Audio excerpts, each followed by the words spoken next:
शंकर को चढ़ा सकते हैं। चावल का दाना शंकर जी को चढ़ाते क्यों है, पहले तो वो समझ लें। बेलपत्री का तो महत्व आपको बार बार बताया कि बेलपत्री शिव जी को क्यों चढ़ाई जाती है। एकादशी के दिन शंकर भगवान को चावल का दाना चढ़ाना चाहिए कि नहीं चाहिए।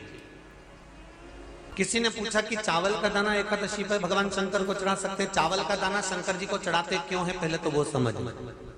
बेलपत्री का तो महत्व आपको बार बार बताया कि बेलपत्री शिव जी को क्यों चढ़ाई जाती है, कहीं रोग के लिए, कहीं बीमारी के लिए, कहीं किस कार्य के लिए, कहीं कोई कार्य के लिए, कहीं कोई कार्य के लिए। चावल का दाना अगर हम शंकर भगवान को चढ़ा रहे हैं तो क्यों चढ़ा रहे हैं, उसका कारण क्या है। चावल का दाना शिव को चढ़ाने का केवल एक कारण रहता है कि चावल को अक्षत कहते हैं।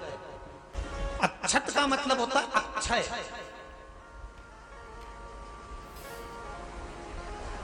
अभी हमारे यहाँ एक तिथि आने वाली है, अक्षय तृतीया। उसका मतलब क्या होता है, अक्षय, जिसका कभी क्षय ना हो। जब हम भगवान शंकर को चावल का दाना चढ़ाते हैं, जैसे बहुत ध्यान दीजिएगा महाराज, बहुत समझने वाली बात है, बहुत ध्यान से। चावल का दाना हमारे मस्तक पर तिलक करने के बाद पंडित जी क्यों लगाते हैं कि भगवान जैसा समय आज चल रहा है, आप पूजन कर रहे हो, पाठ कर रहे हो, दान कर रहे हो, पुण्य कर रहे हो, सत्कर्म कर रहे हो, भजन कर रहे हो, मेरा देव अधिदेव महादेव, मेरा नारायण, मेरा सत्यनारायण भगवान, मेरा राम जी, मेरा विष्णु जी, मेरा भागवत मैया, मेरी रामायण मैया। ब्राह्मण मस्तक पर तिलक लगाने के बाद चावल इसलिए लगाता है कि जैसा समय आज चल रहा है, भगवान तुमको ऐसा ही समय बनाकर रखे और तुम ऐसे ही चार चांद लगाते रहो, दान पुण्य संकीर्तन करते रहो, इसलिए मस्तक पर चावल का दाना लगाया जाए।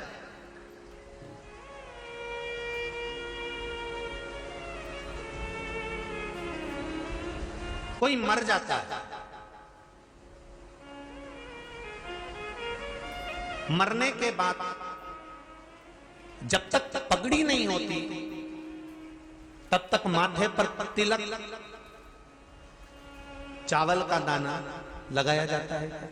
जम के बोलो जरा, नहीं लगाते। किसी पंडित जी से पूछो, ब्राह्मण देवता से पूछो, ब्राह्मण देवता ये कोई मर गया, और हमारा तो नियम है कि हम सिर पे तिलक लगाते हैं, चावल लगाते हैं, या पंडित जी से हम तिलक लगवाते हैं, मंदिर जाते हैं तो मंदिर में जाके तिलक लगवा के हम चावल का दाना लगवाते हैं। क्यों नहीं लगाते, उसका कारण क्या है। जब किसी के मरने के बाद 10 दिन तक, 12 दिन तक मस्तक पर तिलक क्यों नहीं लगाया जाता, 10-12 दिन तक माथे पर तिलक या चावल क्यों नहीं लगाया जाता, उसका कारण है कि ये जो समय आया है, तुम्हारे यहाँ जो गमी हुई है, तुम्हारे यहाँ कोई मर गया है, तुम्हारे यहाँ किसी के प्राण छूट गए हैं, तो ब्राह्मण इसलिए तिलक नहीं लगाता आपको, इसलिए चावल का दाना नहीं लगाता कि ऐसा दिन भगवान अब ना लाए, इसको अमर ना करे, इसको अक्षय ना करे, इसको प्रबल ना करे।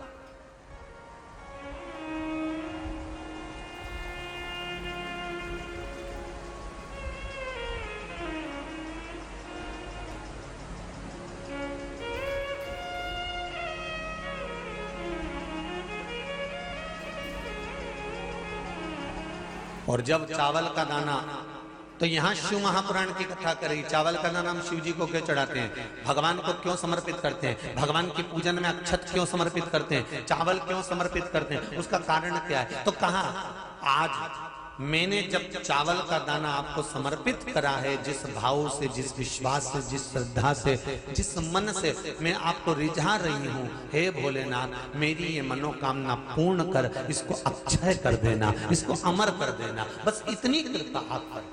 किसी ने पूछा एकादशी के दिन चावल चढ़ाए कि नहीं चढ़ाए, तो यहां तो सीधी सीधी बात है, बीमारी देखकर थोड़ी ना आती है कि नवरात्र चल रहे हैं कि सावन का सोमवार चल रहा है, बीमारी तो बीमारी।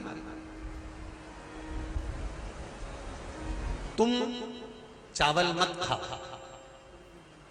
तिरुपति कौन कौन गया, हाथ उठाओ, ठीक है। जगन्नाथ जी कौन कौन गया, हाथ उठाओ, हाँ ठीक है। द्वारका जी कौन कौन गया, हाथ उठाओ, ठीक है। बद्रीनाथ कौन कौन गया, हाथ उठाओ, ठीक है। एकादशी के दिन कभी तुम बद्रीनाथ चले जाओ, एकादशी के दिन तुम द्वारका चले जाओ, एकादशी के दिन तुम तिरुपति चले जाओ, एकादशी के दिन तुम जगन्नाथ चले जाओ, एकादशी के दिन तुम्हारी मर्जी पड़े भगवान के किसी धाम में चले जाओ, और भगवान को भोग लगा हो और उनकी थाली को झांक कर देखना, उसमें चावल जरूर मिलेगा, उसमें ऐसा नहीं है कि चावल नहीं मिलेगा। बद्री नारायण में भगवान को चावल का भोग लगा हुआ मिलेगा, द्वारका में चावल का भोग लगा हुआ मिलेगा, आपको जगन्नाथ में चावल का भोग लगा हुआ मिलेगा, तिरुपति में मिलेगा, द्वारकाधीश में मिलेगा, नाथू द्वारा में मिलेगा, सांवरिया सेठ में मिलेगा, काकरोली जी में मिलेगा। आप जहां जाओगे वहां पर एकादशी के दिन भगवान को चावल आएगा, क्योंकि भगवान के लिए परहेज नहीं है। जो काम में डूबा हुआ है, जो आसक्ति में डूबा हुआ है, जो लोभ में डूबा हुआ है, जो वासनाओं में डूबा हुआ है, जो तृष्णा में डूबा हुआ है, और जो माता के गर्भ से जन्म लिया, एकादशी के दिन चावल उसको नहीं खाना। अब हमारे यहां तो कहावत में कहते हैं, राम जी की जब स्तुति गाते हैं तो कहते हैं, भय प्रगट, आती है आप लोगों को? एक लाइन तो आती होगी, गाओ जरा।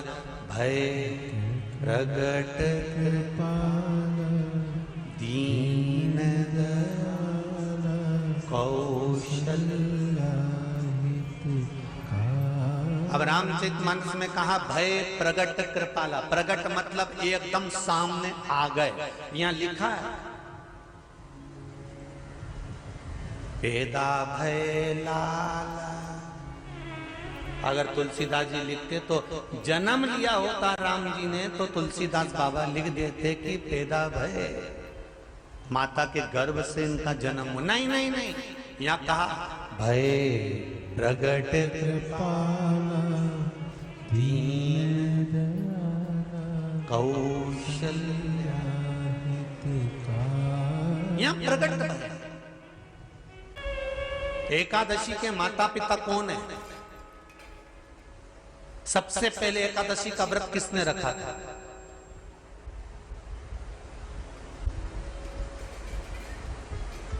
एकादशी का जन्म स्थान कहां है?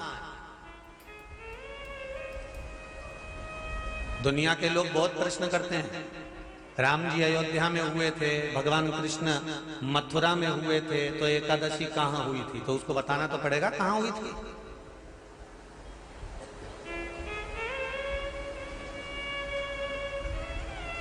उसमें हमने वर्णन किया कि एकादशी के माता पिता कौन है, एकादशी का व्रत सबसे पहले किसने करा, एकादशी का जन्म कहां हुआ, एकादशी को क्यों चावल नहीं खाते, एकादशी के दूसरे दिन चावल का दाना खाना क्यों जरूरी है।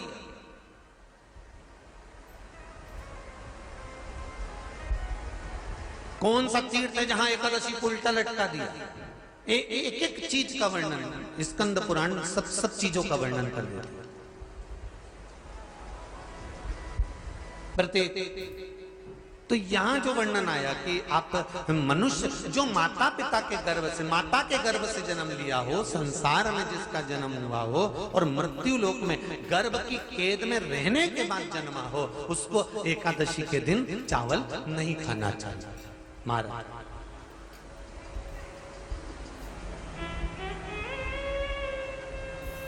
पर यहां शास्त्र ये नहीं कहता कि भगवान को चावल नहीं चढ़ाना चाहिए। यहां शास्त्र कहता है आप शिव जी को चाहे एकादशी हो, चाहे द्वादशी हो, चाहे प्रदोष हो, चाहे पूर्णिमा हो, चाहे अमावस्या हो, चावल का दाना आप भगवान शिव को समर्पित कर सकते हो। और ज्यादा नहीं, शंकर कभी ये नहीं कहते कि मुझे बहुत सारा चढ़ा। शंकर जी की कथा कहती है कितना, मात्र एक चावल का दाना।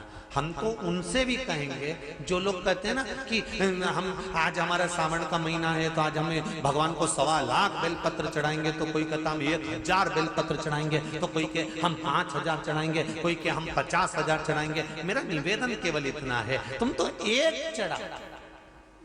और ये भी जरूरी नहीं है, एक बेलपत्र भी कब चढ़ाई जाती है शंकर भगवान को, जब तुमने किसी एक बेलपत्र का पेड़ लगाया होगा और वो पेड़ बड़ा हो गया होगा, तब तुम हकदार बनते हो कि किसी के पेड़ की बेलपत्र तोड़कर शिव को चढ़ाई जाए।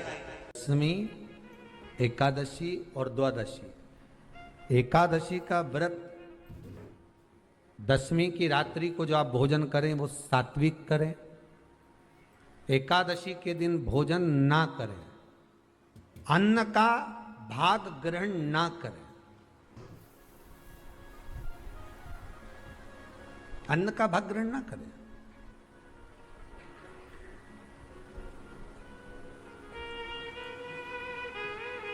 कितना सुंदर कहा है महाराज जी। यदि आपके यहां पर गौ माता है, आपके घर में अगर गौ माता विराज रही है, आपके घर में अगर गौ माता है, गाय की अगर आप सेवा कर रहे हैं, अच्छा कितना सुंदर लिखा है धेनु मानस में, गीता प्रेस गोरखपुर की गौ अंक को निकालकर पढ़िए कल्याण का, उसमें लिखा है ब्रह्म मुहूर्त में सुबह के समय पर गाय की पूंछ को पकड़कर या गाय की रस्सी को पकड़कर जो 2 कदम भी चल लेता है, उसके लिए भगवान विष्णु बैकुंठ का मार्ग और कुबेर का मार्ग प्रशस्त कर कर खोल देता।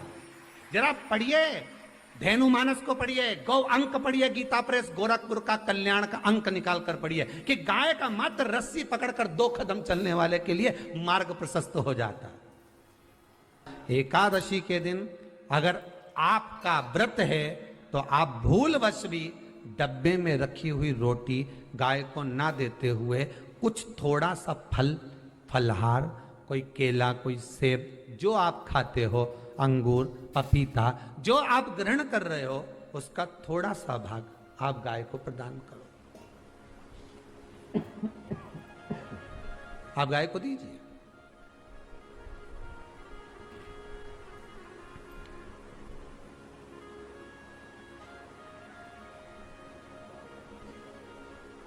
थोड़ा सा भाग आप गौ माता को प्रदान करो, थोड़ा सा।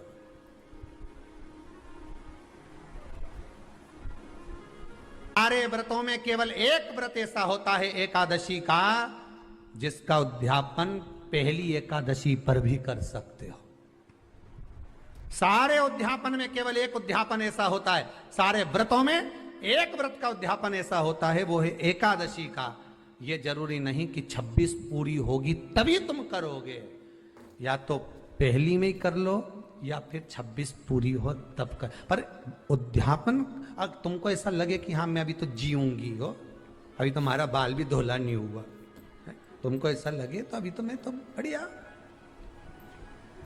तो फिर भले मत करो। पर एकादशी का नियम कह रहा है, एकादशी का यहाँ 18 नियम में से एक नियम कह रहा है कि एकादशी का उद्यापन पहली एकादशी पर भी हो सकता है,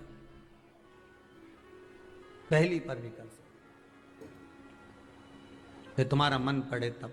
क्यों? तो पहली पर करने से क्या फल मिलेगा? तो एकादशी की नियमावली कहती है अगर मान लो आपने पहली एकादशी पर भी उद्यापन कर लिया, इसके बाद में जितनी एकादशी करोगे वो सारी तुम्हारे खाते में जुड़ती जाएगी। मतलब बैंक में खाता खोल लो, ठीक है, खाता खोल लिया, अब जितना कमाता जाओगा उसमें डालते जाओ, जितनी कमाई करके लाओगे उसमें जमा करते जाओ। एकादशी एक बार उद्यापन पहले में भी हो गया तो बाकी का पुण्य तुम्हारे खाते में आ जाए, उसका पुण्य। एकादशी का उद्यापन बड़े महीने में माघ शुक्ल एकादशी के दिन, माघ का महीना हो, शुक्ल पक्ष की, जम के बोलिए, एकादशी हो, प्रयास करना कि आप उद्यापन करें, भले 5, 10, 11, 12 जितनी एकादशी हो जाए, 26 हो जाए तो ज़्यादा अच्छी है, नहीं तो आप करें तो माघ महीने की शुक्ल पक्ष की एकादशी के दिन आप उद्यापन करें, प्रयासरत करें, प्रयासरत। बड़े महीने के अंतर्गत जो उद्यापन, हाँ चतुर्मास के अंतर्गत उद्यापन नहीं होता एकादशी का, बहुत ध्यान दीजिए तुम्हारा। ये जो सावन भादो कुंवर कार्तिक जो 4 महीना होते हैं भगवान के शयन करने के, इसके अंतर्गत एकादशी का उद्यापन नहीं होता, और इसके अंतर्गत उद्यापन करना भी नहीं चाहिए एकादशी हमारा। एकादशी का उद्यापन माघ महीने की शुक्ल पक्ष की एकादशी के दिन आप बहुत प्रेम से आनंद के साथ करिए महाराज। परंतु एकादशी के उद्यापन में सबसे ज्यादा अगर कुछ जरूरी होता है तो 24 तरह का नैवेद्य जरूरी होता है। कितने तरह का? 24 तरह का नैवेद्य।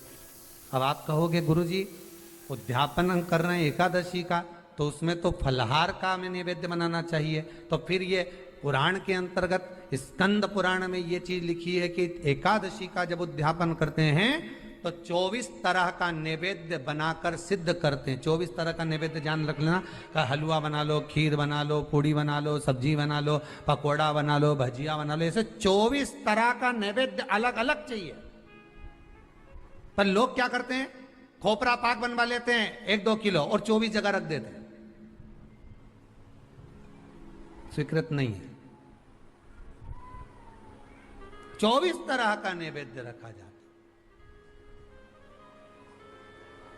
महाराज एकादशी के दिन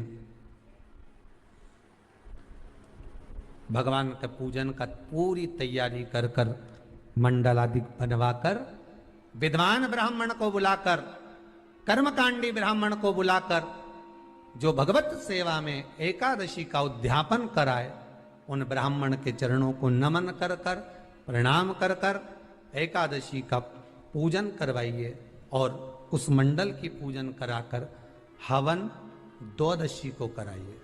एकादशी को हवन नहीं, एकादशी के उद्यापन का जो हवन होता है वो द्वादशी को।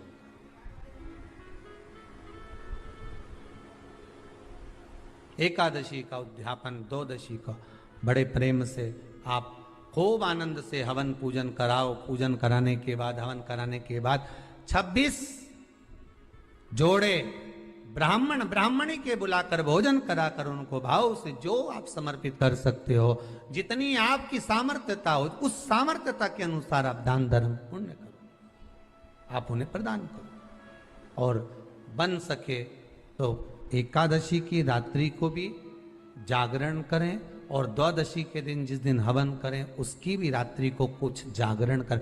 जागरण का मतलब पहले भी कथा में कहा, प्रदोष की कथा में वर्णन किया था। हम ये नहीं कहते कि तुम पूरी रात जगो, हमारा तो निवेदन है 15 मिनट का करो, आधे घंटे का करो, 20 मिनट का करो, पर रात्रि के समय थोड़ी देर अगर एकादशी का उद्यापन कर रहे हो तो जागरण थोड़ी सी देर अवश्य करें। नहीं कर सकते अकेले बैठकर राम नाम जप लें, भजन कर ले, पर करो। ये नारी के मुख से अगर एक बार निकल जाए कि मेरी जिंदगी तुमसे विवाह कर कर बेकार हो गई, उस समय नारी का साथित्व समाप्त हो जाता है। इसलिए माताओं आपसे निवेदन है, जिंदगी में सारी लड़ाई लड़ना, सब कुछ बोलना, पर अपने पति से यह मत कहना कि तुमसे विवाह कर कर मेरी जिंदगी बेकार हो गई, क्योंकि विवाह तुमने किया है पर भाग्य उसने लिखा है। भाग्य लिखने वाला वो है। और आपसे फिर निवेदन करूंगा, राम मंदिर जाओ, कृष्ण मंदिर जाओ, शिव मंदिर जाओ, भवानी के मंदिर जाओ, तुम्हारे 33 कोटि देवताओं के मंदिर चले जाओ, गणेश जी के मंदिर जाओ, तुम्हारी मर्जी पड़े उस देवता के मंदिर जाना, कोई तुम्हारा भाग्य नहीं बदल सकता। जो तुम्हारी किस्मत में लिखा है वो तुमको भोगना पड़ेगा। तो बदलेगा कौन? तो उसका भी प्रमाण हमारे यहां शिव महापुराण कहती है। एक पारो नाम की विधवा स्त्री थी।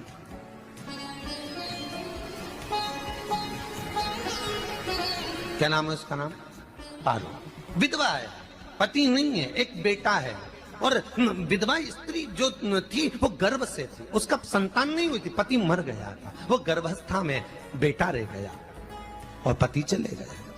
पारो बड़ी दुखी थी, भगवान का भजन करती बहुत, घर में कुछ भी नहीं था, जो व्यापारी जो धन था उसके पति का वो सब लोग खा गए। जब जैसे व्यक्ति जब तक जीवित है तब तक संसार उसका है, जैसे ही वो गया उसका सारा धन भी उसके साथ चला गया, व्यापार धन।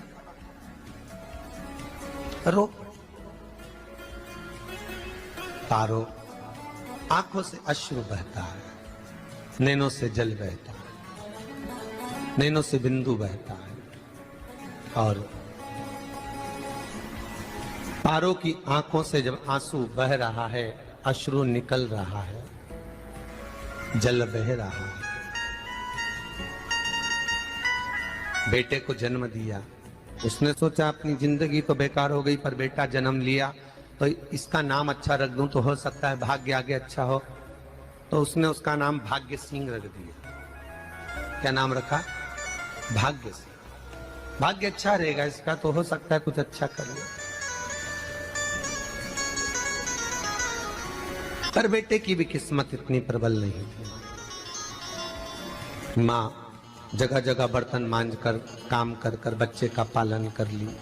बच्चा थोड़ा बड़ा हुआ, माँ मेरे सारे मित्र सेठ हैं, अब मेरा ही किस्मत, मेरा ही भाग्य ऐसा क्यों है, मेरी ही किस्मत ऐसी क्यों है ऐसा?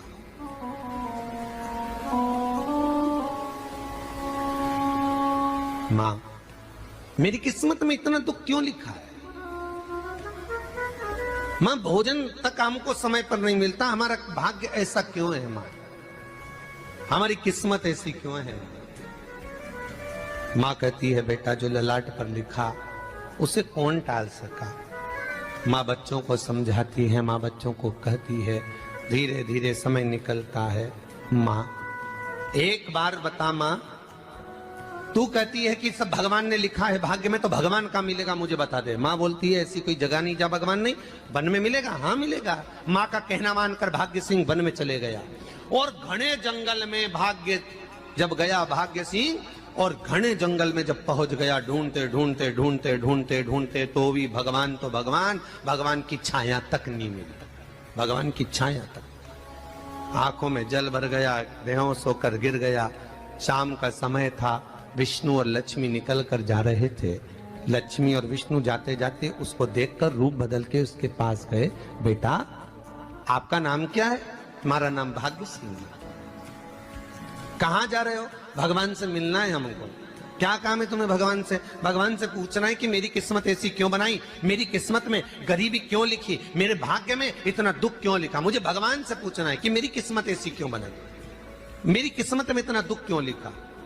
इतनी तो भगवान बोले ये तो देखो भाग्य भाग्य की बात है, सबके भाग्य में अलग अलग होता है। नहीं नहीं मुझे भगवान से पूछना। तो हुआ क्या? मैं बहुत गरीब हूं, मैं बहुत दुखी हूं, भगवान से प्रार्थना है कि मुझे कुछ मेरी जिंदगी का अच्छा कार्य कर दीजिए।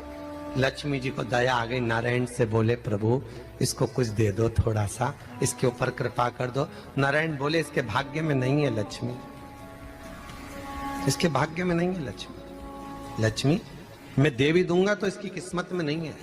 लक्ष्मी कहती है आपका काम देने का है, आप तो दो। भगवान ने कहा लक्ष्मी नहीं है भाग्य में, तुम तो दे दो। लक्ष्मी जी के कहने पर नारायण ने उसको एक हीरे का हार दे दिया। ले ये ले हीरे का हार। वो प्रसन्न हो गया, हीरे का हार मिल गया। और हार लेकर वो चला, और चलते चलते उसने सोचा मेरी मम्मी को दूंगा, मेरी माता को दूंगा, माँ बड़ी प्रसन्न हो जाएगी। हीरे का हार लेकर जा रहा था। हार ले जाते उसको रास्ते में इतने में उसको तुरंत उसी समय पर कहीं सोचादि कर्म के लिए जाना पड़ा। उसने सोचा इस हार को इस पत्थर पर रख देता हूं, अभी आऊंगा वापिस इस हार को उठाकर घर लेकर चले जाऊंगा। और सोचादि कर्म के लिए वो चल दिया। गया, हाथ धोकर आया, इतने में चील उड़ती उड़ती आई, उसका हार लेकर चली गई। आके रोने लगा, माँ को जाकर कहा माँ किस्मत तो देख, इतना जोरदार हार मिला था हीरे का, पर भाग्य में नहीं था, नहीं मिला। इतने में वो रोता रोता तुरंत फिर भगवान के पास गया, रोता बिलखता फिर पहुंच गया वन के अंदर। फिर भगवान मिले। भगवान ने पूछा अब क्या हुआ? प्रभु मेरा हार तो वो हीरे का, मेरा हीरे का हार ले गई चील। भगवान बोले देख भैया हम तो तेरी किस्मत में था, वो कर दिया, अब आगे तू एक काम कर, ब्रह्मा जी से जाके मिल। ब्रह्मा जी कहाँ मिलेंगे? यहां से आगे जा, ब्रह्मा मिल जाए। ब्रह्मा के पास गए। ब्रह्मा जी ने कहा क्या हुआ? ब्रह्मा जी मेरे भाग्य में गरीबी लिखी है, कुछ अच्छा कर दीजिए। ब्रह्मा जी कहते हैं तुम्हारा भाग्य में जो लिखा है वो तुम्हें भोगना पड़ेगा। नहीं नहीं आप कृपा करो। लक्ष्मी जी ने नारायण से कहा इसको कुछ कृपा कर दो। तो भगवान ब्रह्मा जी ने कहा चलो इसका भाग्य बदलने के लिए एक हीरे की अंगूठी दे देता हूं।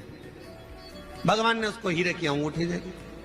अब हीरे की अंगूठी दी, फिर वो लेकर चला। इतना खुश था अब मुझे हीरे की अंगूठी मिल गई, अब मुझे हीरे की अंगूठी मिल गई। इतना प्रसन्न होकर जा रहा था, इतने में इसको लग गई प्यास। इसने सोचा पानी पी लूं। पानी पीने के लिए इसने मुंह को करा नीचे, जेब में रखी थी अंगूठी, वो पानी में लुढ़क गई। लुढ़कते से एक मछली निगल गई, अंगूठी भी हाथ से। देखिए कोई कितना भी साथ दे दे, पर भाग्य में अगर सुख लिखा होगा तो वो अपने आप मिलेगा नहीं। फिर आया, फिर मां से कहा मां ऐसा हो, माँ ने कहा चल जाने दे, तू रोज रोज बहाना बना के चले जाता है, दिन भर इधर उधर घूमता रहता है, शाम को आता है और बहाने बना के कहाँ की स्टोरी सुनाता रहता है, ना जाने कहाँ की कहानियां सुनाता रहता है। चल काम पे जा, कुछ काम कर तो भाग्य बदलेगा। नहीं नहीं माँ, मैं सत्य बोल रहा हूँ, नहीं माना। फिर चले गया। नारायण ने कहा एक काम करो, अब तुम शंकर जी के पास जाओ। शिव जी के पास गए। भोलेनाथ जी ने उसको हीरे की पोटली दे दी। वो हीरे की पोटली ले जाकर अब की बार सोचा कहीं रुकूंगा ही नहीं, सीधे घर गया, मम्मी को याद करा, माँ नहीं थी। उसने एक लोटे के अंदर हीरे रख दिए, मैं माता को ढूंढ के आता हूँ। माँ को ढूंढने गए, इसमें चोर घुस गए घर के अंदर, लोटा ही ले गए। फिर आके देखा, फिर माँ ने कहा, फिर बहाने बनाया तूने, फिर स्टोरी सुने, फिर कहानी सुने। माँ मैं सत्य कह रहा हूं, सत्य कह रहा हूं। आखिरी में हार गया। फिर भगवान विष्णु और ब्रह्मा ने एक ही बात कही, तू शंकर के मंदिर की चौखट पर जा। वहां क्या करना पड़ेगा मुझे? कुछ मत करना, केवल उसकी चौखट पर जाकर उसका दीदार करना, उसका दर्शन करना। उससे क्या होगा? भगवान विष्णु और ब्रह्मा कहते हैं 33 कोटि देवताओं के पास जाएगा तो कुछ नहीं होने वाला, पर शंकर के दरवाजे पर भाग्य देवी रोज प्रतिदिन झाड़ू लगाती है। कौन झाड़ू लगाती है? भाग्य देवी। आपसे निवेदन है, बहुत सुंदर कथा है, इससे समझना कि विष्णु ब्रह्मा राम कृष्ण आदि 33 कोटि देवताओं के पास तुम चले जाओ, कोई तुम्हारा भाग्य नहीं बदल सकता। हाँ, अगर भाग्य देवी का तुम स्मरण करो, किसी मंदिर में जाना तो ये भगवान से कहना भगवान लक्ष्मी दो, भगवान से लक्ष्मी मत मांगना, भगवान से कहना मेरा भाग्य ऐसा कर दो, या भाग्य देवी की कृपा मुझ पर बरसा दो जिससे मेरा भाग्य बदल जाए, कुछ अच्छा हो जाए मेरी जिंदगी में। तो जाके शंकर के मंदिर के बाहर खड़े हो, भाग्य देवी मां झाड़ू लगाती है, भाग्य देवी उनकी चौखट पर बैठी रहती है। तू जा, उससे क्या होगा? बस देवता तो तेरी जिंदगी बदलने के लिए कब से इंतजार कर रहे हैं, पर तेरा भाग्य नहीं बदल पा रहा। तेरा भाग्य बदलेगी तो भाग्य देवी ही बदलेगी।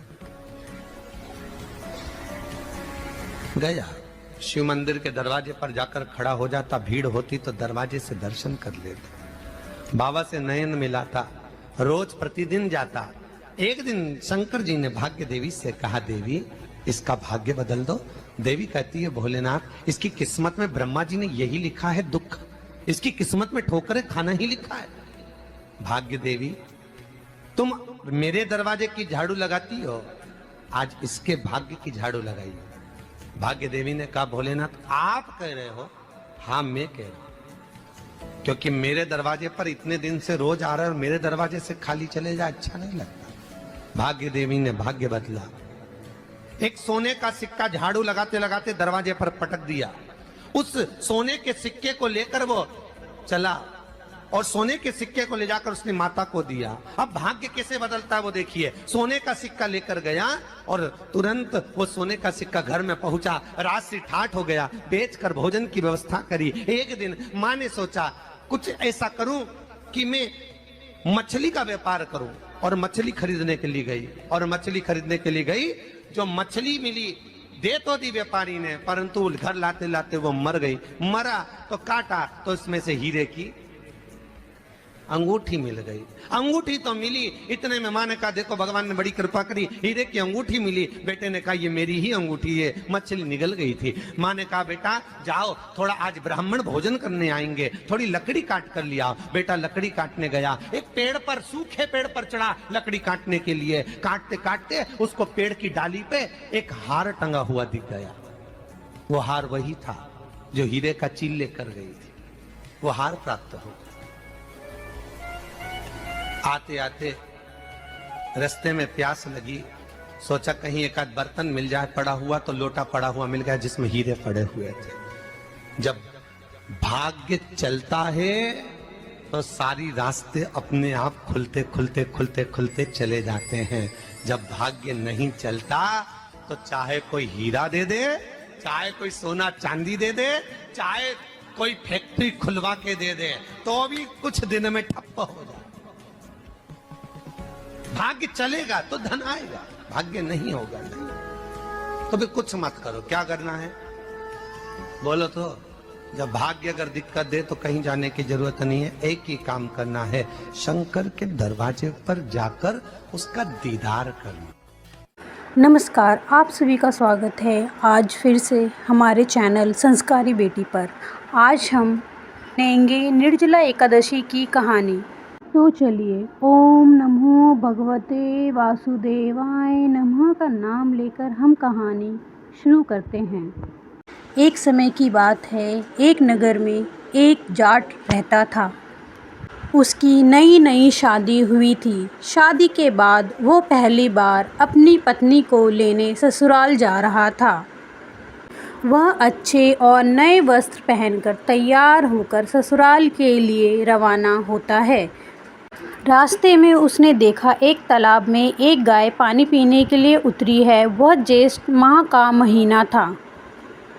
वो गाय अपनी प्यास को तो बुझा लेती है, लेकिन तालाब में डूबने लगती है और वो वहाँ उस जाट को देखकर कहती है, अरे मुसाफिर, मुझे इस दलदल से बाहर निकाल दो।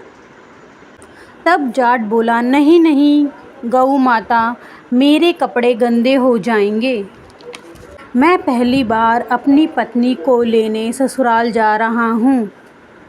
इस पर गाय कहती है, आज निर्जला एकादशी है, मैं तुझे वरदान दूंगी जिससे तेरी 7 पीढ़ियाँ तर जाएंगी। लेकिन जाट नहीं माना। नाराज होकर गाय बोली, अगर तू मुझे नहीं निकालेगा तो मैं तुझे श्राप दे दूंगी। परंतु जाट नहीं माना। इस पर गऊ नाराज होते हुए कहती है, मैं तुझे श्राप देती हूँ, अब से 8 पहर के बाद तू गधा बन जाएगा। श्राप सुनते ही जाट डर गया और गऊ माता से माफ़ी मांगने लगा, लेकिन तब तक गाय तालाब में पूरी तरह डूब चुकी थी। यह देखकर जाट उदास हो गया और उदास मन से ही ससुराल पहुँचा। वह जमाई को देखकर ससुराल में सब खुश हुए, लेकिन उसने वहां जाकर जिद पकड़ ली थी, मेरी पत्नी को अभी विदा कर दो, हमें जाना है। सभी ने उससे बहुत विनती की, किंतु वह नहीं माना। वहाँ के लोगों ने कहा, कुछ समय यहाँ रुको, लेकिन वह नहीं माना। उसने घर जाने की रट लगा रखी थी। तब उसकी पत्नी ने कहा कि सब रोक रहे हैं तो क्यों नहीं रुक जाते हो। तब जाट ने अपनी पत्नी को श्राप के बारे में सारी बात बता दी। श्राप की बात सुनकर उसकी पत्नी उसके साथ घर को रवाना हो गई। घर पहुंचने के कुछ समय बाद जाट गधा बन गया। उसकी पत्नी उसे घर में लेकर बैठी रही। धीरे धीरे घर का सारा राशन और धन खत्म हो गया तो जाट ने अपनी पत्नी से बोला, मुझे लेकर कहीं बाहर मजदूरी करने ले चलो। वो दोनों नगर के राजा के यहाँ मजदूरी करने पहुँचे। राजा का यहाँ खुदाई का काम चल रहा था। उसकी पत्नी अपने सर पर मिट्टी रखकर मिट्टी धोती और सभी मजदूर उसे देखकर बोले, अरे बहन, जब तेरे पास गधा है तो तू इस पर बोझ क्यों नहीं रखती है, तुम खुद क्यों उठाती हो। एक दिन ऐसा होते हुए राजा ने देखा तो राजा ने उससे पूछा, तुम्हारे पास गधा है तो तुम क्यों बोझ उठाती हो। तब वो बोली, महाराज, ये गधा नहीं, मेरा पति है, इसने गाय का श्राप लगा है। उसने राजा को सारी बात बता दी। राजा ने पंडित को बुलाकर इसका उपाय पूछा, पर पंडित ने कहा, जिस व्यक्ति ने अपने जीवन काल में 101 ग्यारस की हो और वह इसका फल इस गधे को दे दे तो ये फिर से मानव बन जाएगा। फिर राजा ने पूरी नगरी में ऐलान करवा दिया कि जिसने भी 101 ग्यारस की हो वह अपना ग्यारस का फल इसे दे दे तो मैं उसे अपना आधा राज्य दे दूंगा। लेकिन पूरे नगर में ऐसा कोई नहीं था जिसने 101 ग्यारस करी हो। किसी ने 10, किसी ने 11 तो किसी ने 21 ग्यारस की थी। तभी एक बुढ़िया आई और बोली, राजा मैंने पूरी 101 ग्यारस की है। राजा बोला, तो तुम अपनी ग्यारस इस गधे को दे दो, मैं तुम्हें मुँह मांगा वरदान दूंगा। बुढ़िया बोली, महाराज मैं धन लेकर क्या करूँगी, मैं आज हूँ कल नहीं, ऐसे तो 11 मैं दे दूँगी, लेकिन एक निर्जला एकादशी को मैं किसी को नहीं दूँगी। निर्जला एकादशी मैं अपने पास रखूँगी। निर्जला एकादशी के फल से मुझे मोक्ष की प्राप्ति होगी, मुझे श्री हरि की प्राप्ति होगी। ऐसा कहकर उस बुढ़िया ने अपनी 111 का फल उस गधे को दे दिया और वह उस 11 के फल से 111 के फल से फिर से इंसान बन गया, लेकिन एक 11 की कमी से उसका पूरा शरीर इंसान बन गया, लेकिन गधे की पूंछ उसके शरीर से नहीं हटी। तो ये थी निर्जला एकादशी की कहानी। आपको ये कहानी कैसी लगी कमेंट करके ज़रूर बताएं और हमारे चैनल संस्कारी बेटी को लाइक एंड सब्सक्राइब करें। ओम नमो भगवते वासुदेवाय नमः। भगवान आप सबके घर में सुख समृद्धि लाए।